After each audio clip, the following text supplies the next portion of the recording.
तो ये चुनाव 20 साल का कड़ा संघर्ष नेताजी का हो गया है। अब मेरा आपसे यही निवेदन है कि आप ज्यादा से ज्यादा बहुमत करके 25 तारीख में कोई कमी मत छोड़ देना और शाम के 6 बजे तक जितने अपने वोट हैं सारे के सारे नेताजी को डलवाओ और इनको विजय श्री की माला पहना के विधानसभा भेजना है। राम राम साहब, जय। अपने लोकप्रिय प्रत्याशी को लड्डू से तोला जाएगा, आप सब प्रसादी लेके जाएंगे। इसी कड़ी में मैं निवेदन करूं, हमारे लोकप्रिय प्रत्याशी इंजीनियर धर्मपाल जी हैं, वो अपने विचार रखे। मकान मालिक आओ तो बोलने वाले भाई सब साथ दो, धर्म को साथ दो, धर्म युद्ध है, धर्म में धर्मपाल जी को साथ दो। बहुत बहुत धन्यवाद। बोले भारत माता की। पिछली बार में पिछली बार में पिछला चुनाव में जोर को कार्ड पड़ जाए, क्योड़ा पड़ जाए ना, बह बंधा लानी पड़ती थी और आपका जहाँ रात 20 मिनट की जगह 50 मिनट बिगा की होगी। बहुत बहुत धन्यवाद। बोले भारत माता की, भारतीय जनता पार्टी जिंदाबाद, भारतीय जनता पार्टी। निवेदन करूं पवन जी दादी जाए और अपने विचार रखे। पवन जी सबने राम राम। मैं बोलूंगा शहीद भगवान सिंह, आप बोलेंगे अमर रहे। शहीद भगवान सिंह अमर रहे, शहीद भगवान सिंह अमर रहे। ये वो धरती है जिसमें हमारा वीर सपूत भगवान सिंह का जन्म हुआ। मैं इस धरती को बार बार नमन करता हूँ। आप सभी को ज्यादा बताने की जरूरत नहीं है। भाई इंजीनियर धर्मपाल जी आप सबके बीच भाजपा के प्रत्याशी के रूप में यहाँ हैं। आप लोगों ने इनको समर्थन दिया है और पीछे भी दिया, अब भी आगे देंगे। ये चुनाव अभी भाई राम सिंह ने बताया कि तो धर्मयुद्ध हो रहा है, धर्मयुद्ध हो रहा है। न इसमें कोई जाति काम कर रही है, न कोई पार्टी काम कर रही है। सर्व समाज का 36 कौम का वोट अब की बार धर्मपाल जी को तन मन धन से मिल रहा है। एक ऐसी शक्ति बेवजह गुज्जर राजपूत ब्राह्मण ठाकर बेमतलब बातें करके चला रहा है खेतरी के अंदर का जो हाथी पे सवार है। इसलिए आप कोई भी आदमी किसी भी प्रकार से गुमराह न होकर, किसी भी प्रकार का भय न रखकर भारतीय जनता पार्टी के उम्मीदवार भाई धर्मपाल जी को वोट दें। आप कोई भी किंतु मत सजना। राजस्थान की टॉप 10 सीट जो जीतेंगी उनमें हमारी खेतरी विधानसभा क्षेत्र जीतेगी। यह आपको विश्वास है। अभी सभी मीटिंगों में हमारे उम्मीदवार बताते हैं कि आप भाईचारे से चुनाव लड़ो, खुले दिमाग से चुनाव लड़ो, किसी प्रकार का प्रेशर मत रखना, आपस में संबंध मत बिगाड़ना। उसके बावजूद भी लोग तरह तरह की बातें फैलाने की कोशिश करें। अब मात्र 2 दिन बचे हैं।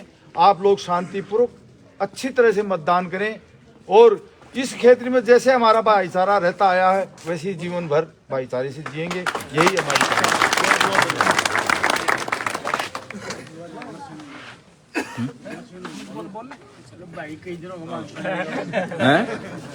अब अमर सिंह जी धामड़ आए और अपने विचार रखें। परम आदरणीय भाई साहब धर्मपाल इंजीनियर साहब, पोखरना सरपंच संजय जी, सम्मानीय मंच और मेरे पिता तुल्य बुजुर्गों, मातृशक्ति, नौजवान साथियों, आज ये अपने को यहाँ से एक संकल्प लेके जाना है क्योंकि चुनाव के सिर्फ 2 दिन बीच में बचे हैं। अपन बूथ लेवल पे अपने मैनेजमेंट पे ध्यान रखें, वोटर को निकालने का ध्यान रखें क्योंकि जंग तो अपन जीत रहे हैं लेकिन अपने को अपनी सतर्क रहना बहुत जरूरी है। और जब तक अपन घर से वोट निकाल के बूथ तक नहीं पहुंचाएंगे तो अपन कामयाब नहीं होंगे। तो अपना सबका एक सैनिक के रूप में यहाँ से एक शपथ लेके जाए कि आज से हम हर दिन रात एक करके घर घर से हर वोटर को निकाल के बूथ तक पहुंचाना, उनका वोट डल जाए, उनको सुरक्षित वापस घर पहुंचाना।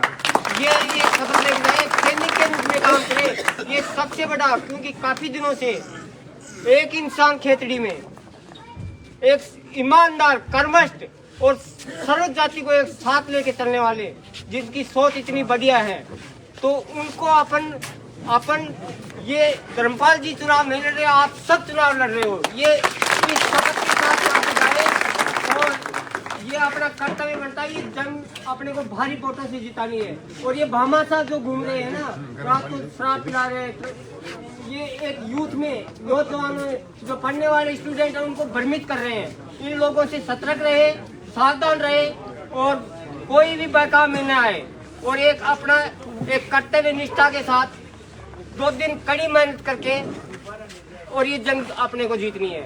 इसी के साथ में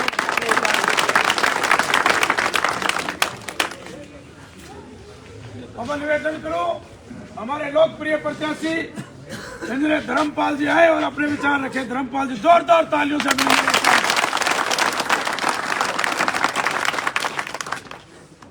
माँ भारती के वीर सपूत भगवान सिंह जी की धरती को, श्रद्धेय धरती को प्रणाम करते हुए सभी जो इस रात को ठंड में आप बैठे हो सबका अभिवादन करते हुए मंचस्थ जो भी यहाँ पर स्थिति हैं उन सब का मान और सम्मान करते हुए और इस कार्यक्रम के आयोजक और संयोजक भाई राम सिंह जी प्रधान का बहुत मान सम्मान करते हुए पूरी ढाणी के सर्व समाज का मान सम्मान करते हुए मैं अपनी बात संक्षिप्त में समाप्त करने का प्रयास करूंगा, क्योंकि समय ज़्यादा हो गया है, आपको भी जाना है। कई ये ठेका कर्मचारी हैं, ये जो HCL के कर्मचारी हैं ये बैठे हैं, इनको जैसे नाम लिया कि कोई खरकड़ा से आया, कोई जसरापुर से आया, कोई मानूता से आया, इन सब का ज़्यादा समय नहीं लेते हुए मैं आपको तो हमेशा संबोधन करता ही रहता हूँ, मिलता ही रहता हूँ, लेकिन ये विशेष रूप से आज जो HCL प्रोजेक्ट के जो लोग आए हैं उनका मैं मेरी पार्टी और व्यक्तिगत इंजीनियर धर्मपाल और मेरे परिवार की तरफ से बहुत बहुत स्वागत करता हूँ। कई कालखंड ऐसे आए, कई समय ऐसे आए थे कि इन पे बहुत विपदाएं और बहुत समस्याएं आई थी, लेकिन इनके राम और रहीम से पूछना, आप लोग मेरे से अलावा पूछ लेना, चाहे मेरे सामने पूछ लेना, चाहे अकेले मिले तो पूछ लेना, और सबको खड़ा करके पूछ लेना। जब जब इन लोगों ने HCL प्रोजेक्ट के हो, चाहे ठेका कर्म श्रमिक हो, जब जब इनको जरूरत पड़ी, इन्होंने ना बुलाया तो बात अलग है, जब जब इन्होंने बुलाया इंजीनियर धर्मपाल इनके पास गया और इनकी समस्याएं सुनी। ये बात दिख रहा है कि हम उस वक्त पावर में नहीं थे, हम इनका कोई भला नहीं कर पाए, लेकिन हम जैसे भी थे इनको आश्वासन दिया कि मेरी जो भी जरूरत है, चाहे दिल्ली में जरूरत है, चाहे यहाँ जरूरत है, चाहे मेरी उपस्थिति की जरूरत है, तो मैं आपके लिए हमेशा तैयार हूँ। पिछली बार एक बार इनकी हड़ताल चली थी, उसमें ये बंधु होंगे कई लोग, इन्होंने काफ़ी टाइम तक संघर्ष किया और हड़ताल पे ये बैठे रहे, लास्ट में भूख हड़ताल तक की नौबत आ गई। इन्होंने छोटे छोटे नेताओं को बुलाना शुरू किया, वो लोग जाते रहे, मुझे भी इन्होंने आखिरी में लास्ट में याद किया। मैंने इनको एक ही आश्वासन दिया था, अगर लड़ना है तो मैंने जीवन में यही सीखा, लड़ना है तो मजबूती से लड़ो, और मजबूती से लड़ोगे तो मैं आपके साथ मजबूती से खड़ा रहूंगा और आपका हक आपको दिला के रहूंगा। लेकिन इनके सामने कह रहा हूँ, दुर्भाग्य की बात है, जो अपने बुजुर्ग कहते थे कि बड़े बड़े गांव जाऊं, बड़े बड़े लाडू खाऊं, तो इन लोगों ने बड़ा नाम समझ के और जिनको बुलाया वहाँ पे इनकी शर्तें थी, उनको पढ़ के सुनाया गया, और उन पढ़ के सुनाने के बाद में सबको कहा कि ये शर्त भी मान ली, ये शर्त भी मान ली, ये शर्त भी मान ली, और इनके साथ एक छलावा हुआ और इनको जूस पिला के वहाँ से खड़ा कर दिया। हुआ कि नहीं भाई आपके साथ? इनके साथ उस टाइम बहुत बड़ा धोखा हुआ था। मैं जानता था, मैं बेबस था, लाचार था, इनकी मदद नहीं कर पाया। उस वक्त भी मेरे मन में थी, इस गरीब आदमी जो श्रमिक अपने बच्चों का पेट पालता है और जो 2 वक्त की रोटी जुटाता है, 2 पूरे दिन मेहनत करता है, उनकी पीड़ा एक गरीब किसान का बेटा ही समझ सकता है, एक गरीब आदमी समझ सकता है। इतना आश्वासन देता हूँ और इतना बड़ा वजन मुझे इस फोटो में है। मैंने तो सोचा कोई देवी देवता की होगी, लेकिन देवी देवता के आगे तो हम एक मन्नत ही मांग सकते हैं। देवी देवता आपको नगद कुछ नहीं देता, और देता है जो बहुत कुछ देता है, लेकिन वो अदृश्य होता है, वो दिखता नहीं है। देवी देवता की कृपा होती है तो अदृश्य होता है, वो दिखता नहीं है। लेकिन आपके लिए तो ये खदान नहीं है, ये साक्षात देवी है, जो आपको आपका जीवन यापन करने के लिए आपको धन देती है और आपका पेट पालने के लिए धन देती है। तो ये देवी जो खान, इसकी मूर्ति आपने, इसकी फोटो मुझे आपने भेंट की है, तो ये आज विश्वास लेके जाइए, अगर मेरे को आपने मौका दिया और भगवान ने किसी लायक बनाया, तो ये खान और इस खान में काम करने वाले सभी श्रमिक मेरे परिवार के सदस्य होंगे, और उनका हक, उनका मान और सम्मान और उनका अधिकार, जो अधिकार उनको चाहिए उसके लिए मैं लड़ूंगा, चाहे मुझे यहाँ खेतड़ी में लड़ना पड़े, कोल्याण में लड़ना पड़े, कोपर में लड़ना पड़े, और हो सके तो हमारी सरकार दिल्ली में है वहां तक जाना पड़े। लेकिन आप लोग साथ, आप लोगों की यूनियन है, यूनियन में अगर आप डिसीजन करते हो तो उस डिसीजन पे कायम रहा करो।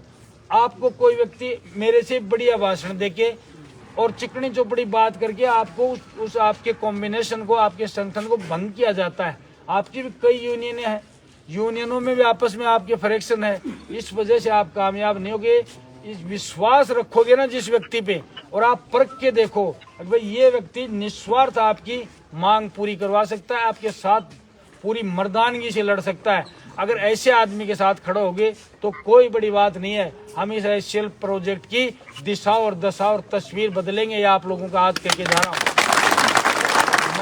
मैंने कुछ भी नहीं होते हुए मैंने उपराष्ट्रपति जगदीप जी धनखड़ को, आपके लोकसभा के अध्यक्ष ओम जी बिड़ला को, आपके जल शक्ति मंत्रालय गजेंद्र सिंह जी शेखावत को, सबको रिक्वेस्ट किया साहब मुझे कुछ नहीं चाहिए, मैं आज तक जीता नहीं, लेकिन मैं चाहता हूं जो हमारे शेखावाटी की और विशेषकर खेतड़ी की जो लाइफ लाइन है, जो जीवन रेखा है, वो एचसीएल का प्रोजेक्ट है।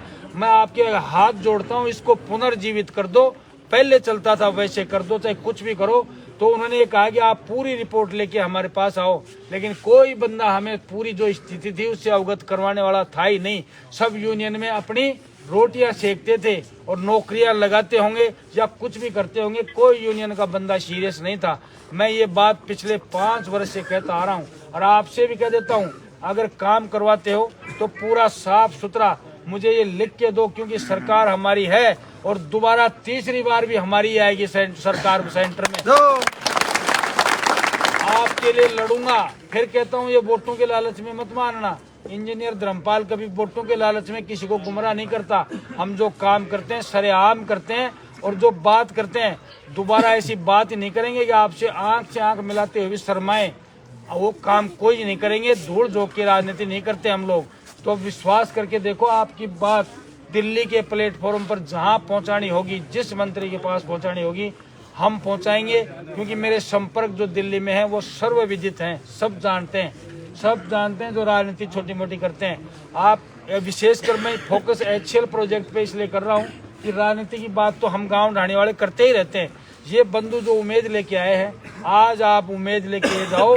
जो आपने विचार कर रखा है उससे उस विचार को दुगना करना और उस विचार की रक्षा करना मेरा धर्म है। उस धर्म को मैं निभाऊंगा। सब लोग आपकी जो यूनियन है उससे एकजुटता रहें। प्रतिनिधित्व करने का मौका मिला तो मैं आपके लिए कुछ अच्छा करना चाहता हूँ, इस प्रोजेक्ट के लिए अच्छा करना चाहता हूँ। ये मेरा विशेष उद्देश्य है। और आपके लिए सबसे सरल और सुलभ कोई व्यक्ति नहीं है। मैं 13 वर्ष से कोपर रहता हूँ, सब लोग जानते हैं। आपकी जो भी समस्या हो छोटी मोटी मेरे पास ही आते हैं, चाहे व्यक्तिगत आओ चाहे 5 लोगों की यूनियन से आओ। मैं तो ये कहता हूँ कोपर में जो बेचारे रेडी लगाने वाले हैं ना, वो भी किसी नेता के पास नहीं जाते। उनको पुलिस तंग करती है या कोई बदमाशी करता है, सब भाग के मेरे क्वार्टर में आते हैं। हम अंदरूनी रूप से कितना काम करते हैं कोपर में रह के, या आम आदमी को पता नहीं चलता। वहाँ पे जो गरीब तबका है उसकी हम रक्षा करते हैं, सब तरीके से रक्षा करते हैं। आप भी निश्चिंत होके जाइए। आपकी रक्षा और सुरक्षा की गारंटी आज से इंजीनियर धर्मपाल की है, अगर आप लोगों ने जिस उम्मीद से आपने ये चित्र मेरे को भेंट किया है, मेरा फर्ज बनता है कि मैं इसकी रक्षा करूं और आपकी भावनाओं की रक्षा करूं।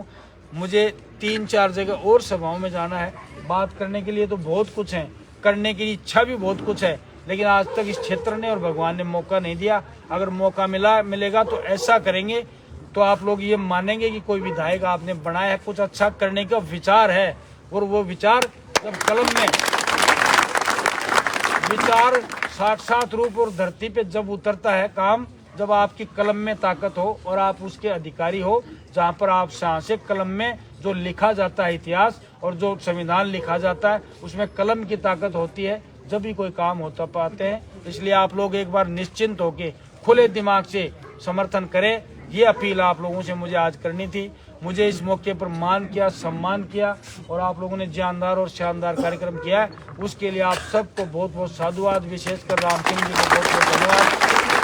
पुनः एक बार अपना कथन समाप्त करते हैं, मुझे इतना ही निवेदन आपसे करना था बहुत बहुत राम राम, सबको संपादन।